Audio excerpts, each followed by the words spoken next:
अल्लाह के कमालात को पहचान सके, अल्लाह तक पहुँच सके। अल्लाह तक पहुँचना असल मसला है, लेकिन दोनों में फर्क पाया जाता है। ये मजहर हैं और मजहर होने के साथ साथ मजहर के एतबार से लामहदूद हैं, लेकिन खुद वजूद के एतबार से अगर अल्लाह को देखा जाए तो अल्लाह की हद ये है कि अल्लाह हद तला, उसकी कोई हद नहीं है। अल्लाह की हद ही ये है कि उसकी कोई हद नहीं है। और ये कौन है? मजहर होने के एतबार से इनके अंदर ये सलाहियत पाई जाती है कि अल्लाह की सिफात को दुनिया वालों के सामने जाकर पेश कर सके और बता सके। लेकिन ज़ात के एतबार से अगर देखा जाए तो ये बंदे हैं, ये अल्लाह की मखलूक है। और इसी पर इनको फख्र भी है कि हम उसके बंदे हैं, हम उसकी मखलूक हैं और इतने करीब हैं, करीब क्यों हैं? इसलिए करीब हैं, इनके अंदर वो सलाहियत पाई जाती है, इनके अंदर वो कमाल पाया जाता है। वो नबी थे कि उनकी सलाहियत के एतबार से उनको समाज से नवाजा गया और उनको इख्तियारात दिए गए। लेकिन ये वो नबी हैं कि जो उनसे भी ज़्यादा सलाहियत के हैं, और जब उनसे भी ज़्यादा सलाहियत के मालिक हैं तो फिर इख्तियार भी उनसे ज़्यादा होना चाहिए। उनका इख्तियार था लेकिन महदूद था। कहाँ तक महदूद हुआ? इस मुल्क पर महदूद था, इस मुल्क पर भी महदूद था। लेकिन ये वो है कि जिनका इख्तियार इस हद तक है कि चाहे मुल्क हो चाहे वो मलकूत हो, हर जगह पर इनका इख्तियार चलता है। और यही वजह है कि जब रसूल अकरम ने आवाज़ दी जिब्रील से कि थोड़ा और आगे बढ़ो, जब जिब्रील ये कहते हुए नजर आए कि लौ दनौ को कदरा अनमुला, अगर एक अंगुष्ठ के बराबर भी मैं आगे बढ़ जाऊं तो मेरे बालों पर जल जाएंगे। इसका मतलब ये है कि इनकी मंजिलत फरिश्तों से कहीं आगे है। जहाँ फरिश्तों की हदें खत्म हो जाती हैं, वहाँ से इनकी हद शुरू होती है।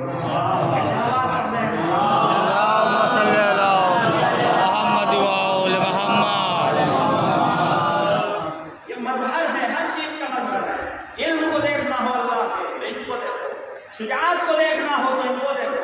अब सिर्फ इनको देखो का मतलब ये नहीं है कि रसूलुल्लाह को देखो, नहीं। इन अफराद की किसी फर्द को देख लो, वही सिफात और वही कमालात नजर आ जाएंगे रसूल अकरम के अंदर पाए जाते हैं। और इसी वजह से शायद इसी बात की तरफ इशारा करने के लिए रसूल अकरम ने अपनी बेटी फातिमा ज़हरा के लिए इरशाद फरमाया था कि मेरी बेटी फातिमा मेरा हिस्सा है, मेरा जुज़ है, बस तुम मिली मन आज़ानी। और उसके बाद इरशाद फरमाया कि इन्नल्लाह यरज़ा लिरज़ा फातिमा, कि खुदा इसकी रज़ा से राज़ी होता है और इसके गज़ब से गज़बनाक होता है। इसका मतलब क्या है? यानी जब फातिमा गज़बनाक हो तो अल्लाह गज़बनाक होता है, जब फातिमा राज़ी हो तो अल्लाह राज़ी होता है। इसका मतलब ये वाज़िह हो रहा है, ये समझ में आ रहा है कि अल्लाह ताबे है, नौज़ुबिल्लाह, अल्लाह ताबे है नौज़ुबिल्लाह फातिमा का। नहीं, अल्लाह ताबे नहीं है, बल्कि ये मजहर है अल्लाह के गज़ब और अल्लाह के रज़ा का। यानी जब फातिमा राज़ी हो तो समझ लो अल्लाह राज़ी है, और जब फातिमा गज़बनाक हो तो समझ लो अल्लाह गज़बनाक है। एक सलावत पढ़ दें।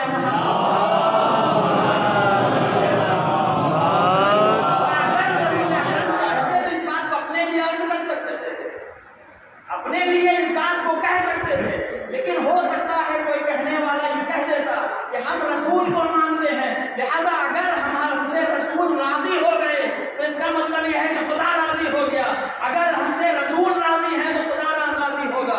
लेकिन रसूल अकरम ने खास करके शहजादी के लिए इरशाद फरमाया, यानी बताना ये चाह रहे हैं कि सिर्फ रसूल को राजी करना जरूरी नहीं है, बल्कि रसूल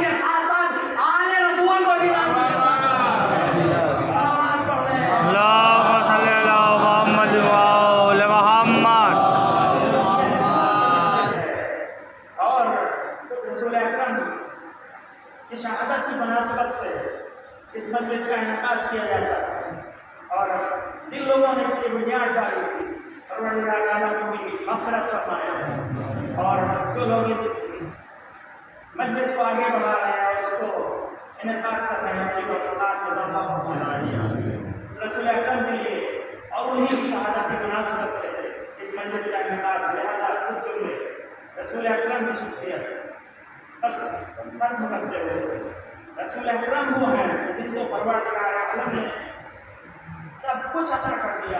जो कुछ भी अल्लाह के बारे में सोचा जा सकता है, जिस सिफत को सोचा जा सकता है, वो रसूल अकरम के पास मौजूद है। क्यों? इसलिए कि ये अल्लाह के सिफत का मसला है, अल्लाह के सिफत का मसला है।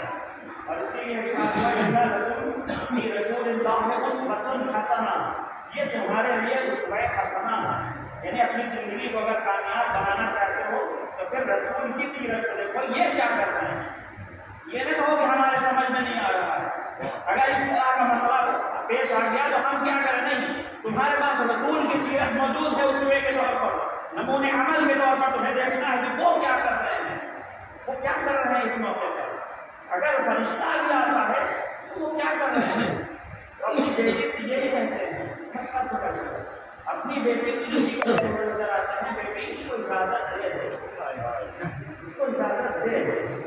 और यही वो मकाम है कि जब एक बेटी अपने बाप के लिए इजाजत दे रही है, वो भी मकाम मौत और दुनिया का वाक़ई तरीन मौका है, तरीन मौका है। कोई बेटी इस बात को गवारा नहीं करेगी अगर उसको मालूम हो जाए कि हमारे पास ये इख्तियार है कि हम अगर चाहें तो इस मौत को टाल सकते हैं, इस आने वाले को रोक सकते हैं, तो हमारी पूरी कोशिश यही होगी, कोई यही कोशिश होगी बाप की हिफाजत की जाए, अपने घर वालों की हिफाजत की जाए। लेकिन उधर आने वाला आवाज़ दे रहा है कि मैं गरीब हूँ, क्या गरीबों को मिलने की इजाज़त नहीं है। लेकिन शहजादी ने बार बार ही कहा देती कि मेरा बाबा इस हालत में नहीं है कि तुम वापस चले जाओ, तुम वापस चले जाओ। फिर आया आने वाला, फिर आवाज़ लगाई, मैं गरीब हूँ, क्या गरीबों को रसूल से मिलने की इजाज़त नहीं है। रसूल ने इरशाद फरमाया, बेटी ये कौन है कि जो बार बार पुकार रहा है? कहा नहीं मालूम, कहता है कि गरीब हूँ, मैं नबी खुदा से मिलना चाहता हूँ। इरशाद फरमाया, बेटी ये कोई और नहीं है, ये वो है कि जो न कहीं रुका है और न कहीं रुकेगा। और ये तुम्हारे दर पे अगर रुक रहा है तो इसके लिए रुक रहा है। ये जो मेरा मकाम परवरदिगार आलम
हक कुर्बान